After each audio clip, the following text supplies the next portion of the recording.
Erectile bond के ऊपर बिहार में सियासत गरमा गया है।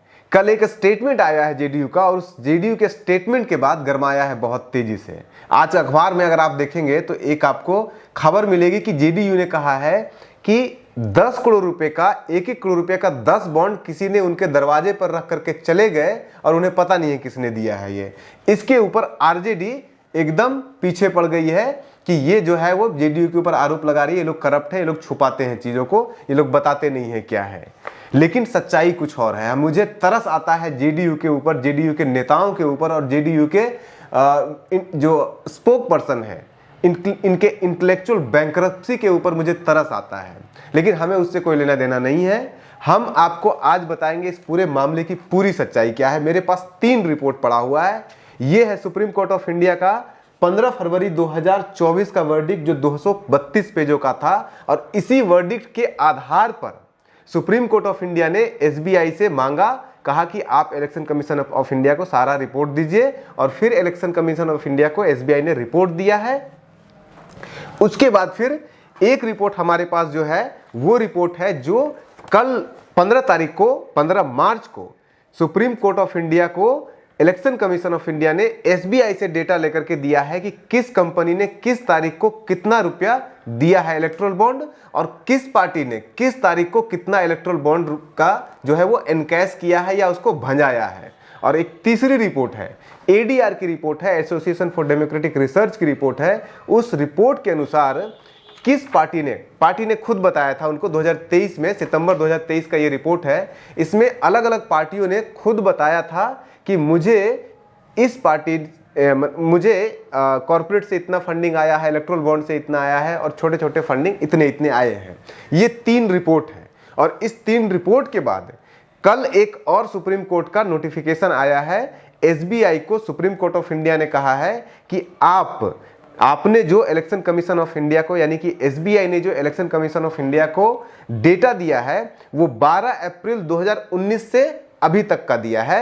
12 अप्रैल 2019 से पहले का डेटा नहीं दिया। यानी कि कोई भी साल जो होता है, फाइनेंशियल ईयर जो होता है वो 1 अप्रैल से शुरू होता है किसी भी हिंदुस्तान के सभी ऑफिस का, सभी जगहों का।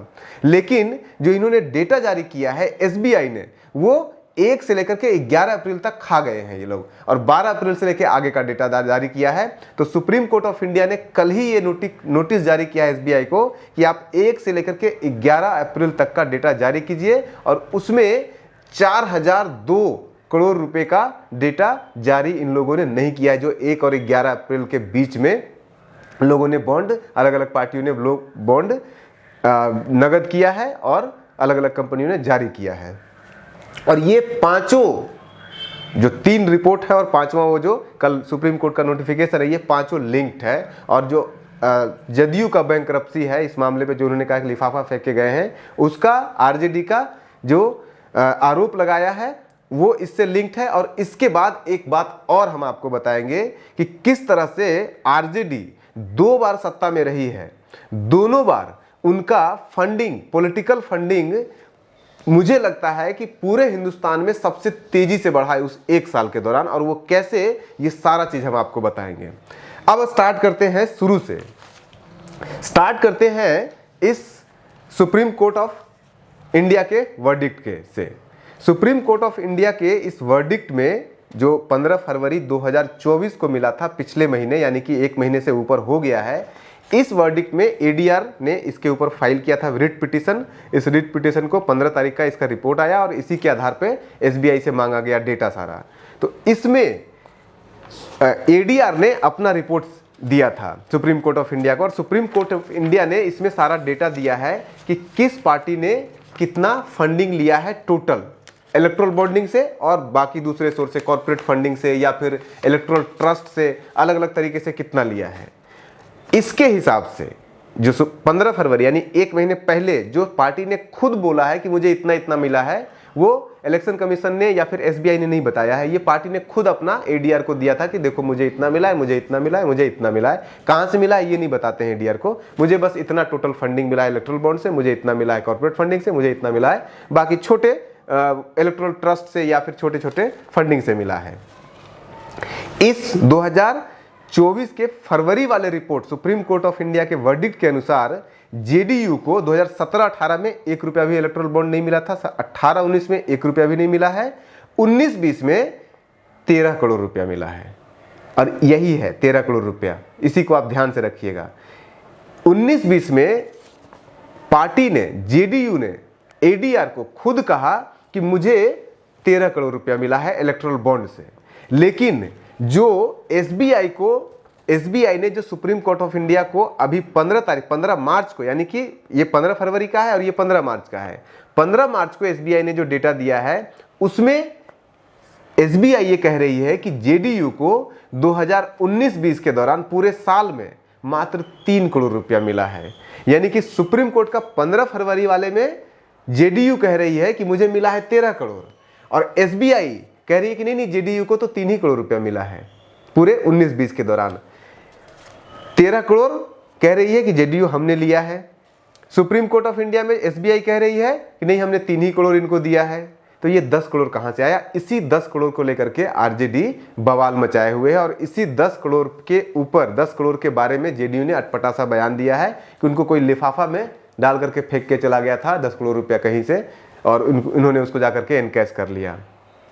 इंटेलेक्चुअल बैंकरप्सी है ये जेडीयू की कि आप देखिए कि वो 10 करोड़ रुपया कोई लिफाफा में ऐसे दे करके नहीं गया है, बल्कि वो 10 करोड़ रुपए की सच्चाई ये है कि जो कल सुप्रीम कोर्ट ऑफ इंडिया ने एसबीआई को नोटिस जारी किया है कि आपने 1 अप्रैल से 11 अप्रैल 2019 का 20 का डेटा दिया ही नहीं है और वो है 4002 करोड़ रुपया।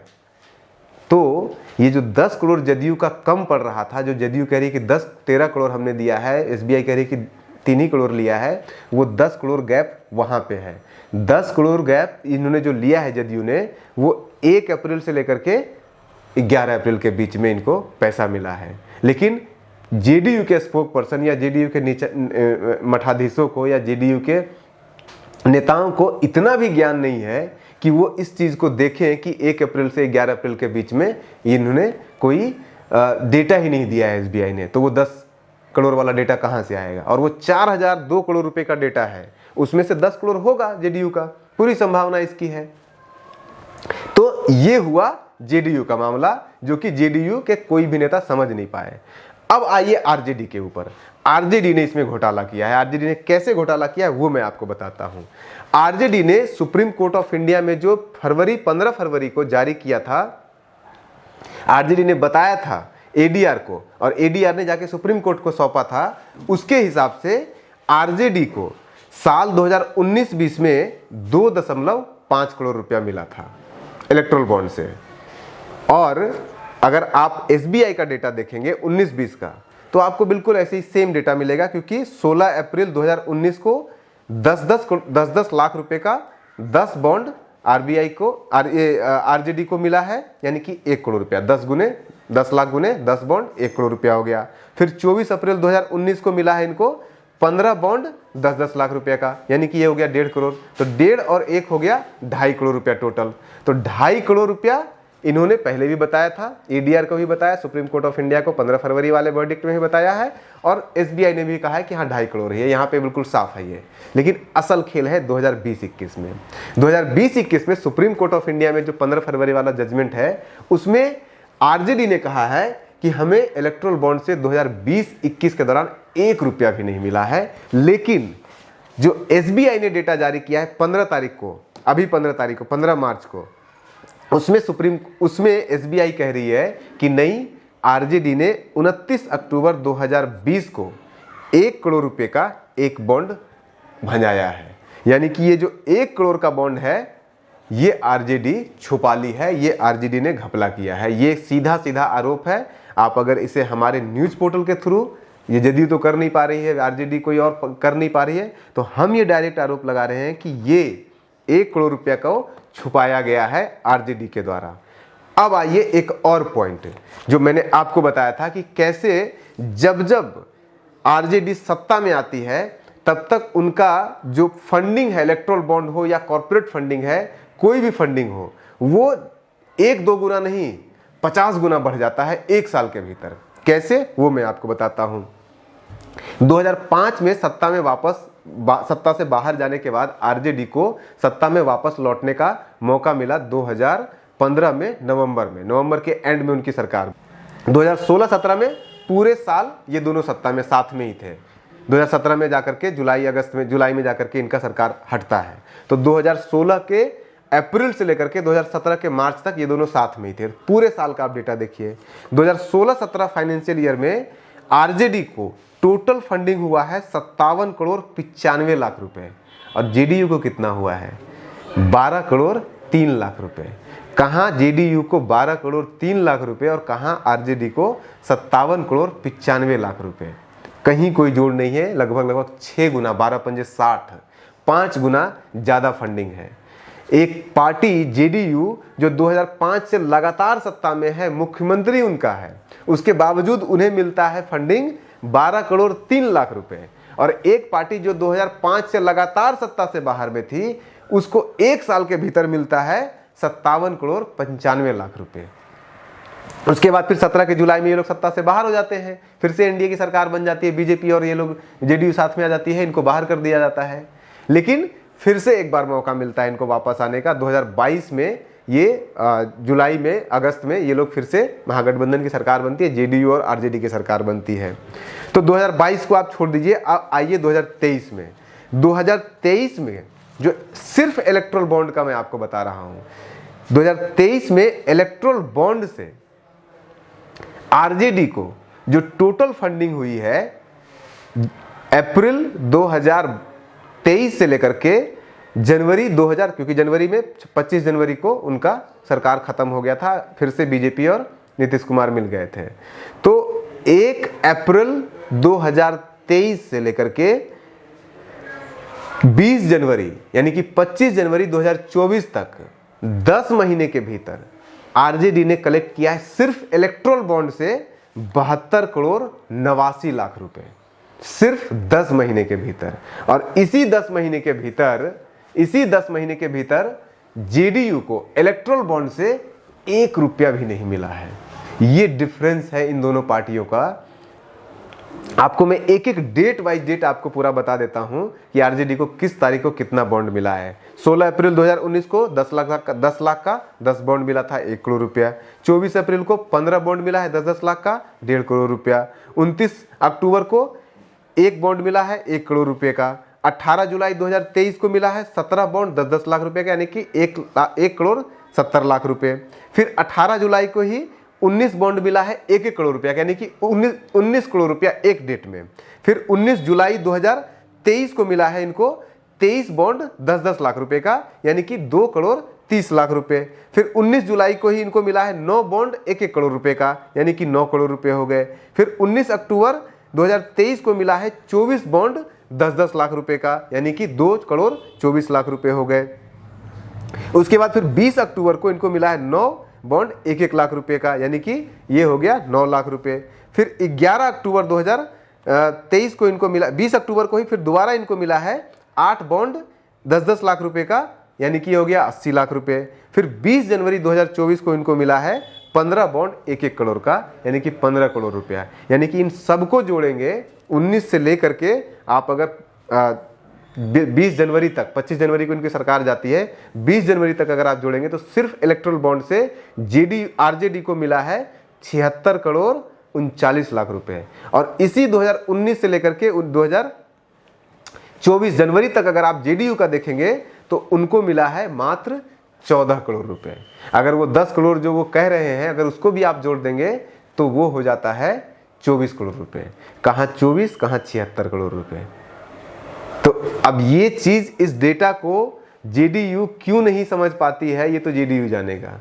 लेकिन हमारा काम था कि जो सच्चाई था वो हमने आपको बताया है। इलेक्ट्रल बॉन्ड बहुत ही पेचीदा है और इसको समझने की जरूरत है। अभी सुप्रीम कोर्ट ऑफ इंडिया का कल ने जो नोटिस जारी हुआ है 1 अप्रैल से 11 अप्रैल का, जो भी डेटा नहीं एसबीआई ने दिया है वो डेटा कल परसों तक आ जाएगा।